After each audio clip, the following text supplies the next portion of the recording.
Opération d'alternance à sens unique de circulation routière aux heures de pointe à Kinshasa. Des arrêts de bus sont inondés. Demande en attente de transport en commun. La forte difficulté du transport est constatée dans la partie ouest de la ville province de Kinshasa.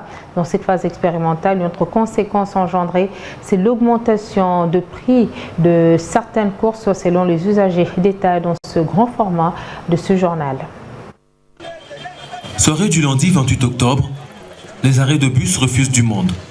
Des quinois venus de la plupart du travail ne savent pas trouver un moyen de transport pour regagner leur domicile. La situation est quasi générale dans presque toute la ville de Kinshasa. Ici à Kitambo, dans la partie ouest de la capitale, la rareté de l'augmentation du prix de la course serait à la base de cette situation. Les mesures édictées par le vice-premier ministre chargé des Transports portant interdiction des circulations des automobiles en deux sens dans les heures de pointe sur quelques avenues d'Angouma et Tourisme auraient poussé les chauffeurs et les taxis motos à doubler, voire tripler les prix de la course. Du coup, ces mesures divisent. Il y a de forts embouteillages et les prix des transports ont tellement augmenté. Même les chauffeurs sont mécontents qu'on enlève cette mesure. Le transport, c'est difficile maintenant. Il faudrait que le gouvernement qui a pris la décision puisse la suivre. Sinon, on sacrifie la population. Voilà maintenant la masse humaine qui est ici au niveau de Kitambo Magasin. On se demande si on va arriver à la maison et dans quelles conditions. Certains jettent des fleurs au gouvernement et l'invitent à améliorer l'exécution du terrain. Je salue à juste titre, nous encourageons à faire plus, notamment à voir, dans tous les cas, étudier les cas spécifiques. Vous voyez, il y a des parcelles qui n'ont qu'une seule sortie. Il faut juste voir à quel moment, comment encadrer ces cas d'espèces qui sont isolés. Mais dans tous les sens, c'est une très bonne chose.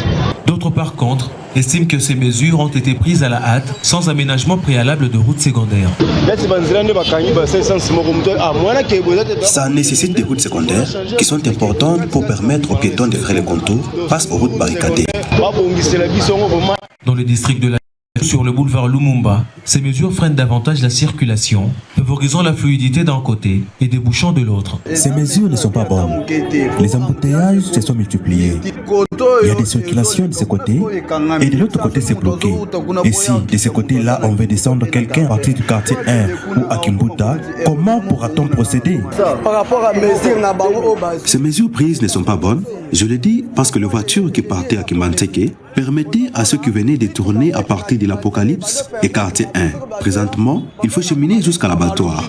Et là-bas, ça crée beaucoup d'embouteillages. Vous allez voir que toutes les deux bandes sont fermées depuis 5 heures du matin. Les gens ne savent plus marcher, les transports sont devenus difficiles et les embouteillages se sont accentués. La mauvaise foi des chauffeurs et autres taxis-motos est également pointée du doigt. Vous savez, la caprice avec nos chauffeurs et nos motards, et par rapport à ces occasions, ils les prennent comme des occasions pour remonter les transports. La dernière circulation, vraiment, ils ont des difficultés pour les clients. Presque. Ici à Météo, les clients éprouvent d'énormes difficultés. De 6h à 10h, plusieurs ne sont pas partis au travail. Le prix des transports ont tellement augmenté. Pour arriver au magasin, il faut payer 5 000 francs. Celui qui est sorti à la maison comme d'habitude avec 4 000 francs pour l'aller et retour, comment pourra-t-il s'en sortir? Qu'on change, soit qu'on enlève cette décision. Et les agents de l'ordre, lorsqu'ils viennent, c'est pour saisir les motos. Du côté des agents de l'ordre, le manque d'informations de la part des usagers de la route et de la population rend difficile l'application sur terrain. On a montré aux chauffeurs les lieux où il faut se tenir, faire et respecter les sens autorisés pour ces terres, mais ils ne comprennent pas. C'est depuis 15 heures que l'avenue du tourisme est ouverte, mais ils ne viennent pas. Certains disent que nous avons fermé la route, pourtant ils ne comprennent juste pas. Si en Ngouma, c'est la même chose. Les matins on ferme pour que les gens viennent en ville et les soirs c'est les sens opposés. Je crois que la force revient à la loi et nul n'est au-dessus de la loi. Ces mesures ont permis une fluidité de la circulation sur l'avenue Ngouma et du tourisme sens unique. Mais le contraire a eu lieu sur l'avenue communément appelée 80 jours et des écuries, pareil avec le boulevard Lumumba.